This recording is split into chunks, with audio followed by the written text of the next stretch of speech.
আমরা প্রবাসীরা সোনার জীবনটারে ধ্বংস করতেছি পরিবারের জন্য।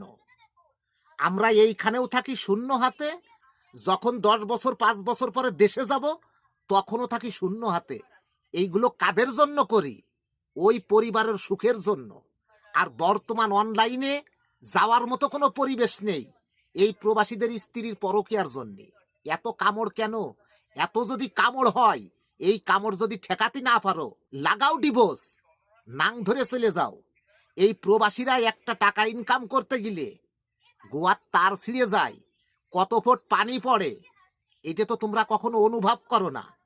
আর তোমরা এই প্রবাসীর রক্ত ঘামানো টাকা খাইয়ে নাং নিয়ে সেটিং করবা, জোড়া ধরে থাকবা কেন?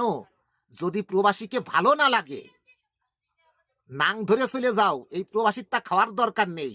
এই প্রবাসীর টাকা থাকলে তোমার মতো মেঘির অভাব হবে না। কি গো প্রবাসীর বউরা, আমার কথায় রাগ করলা?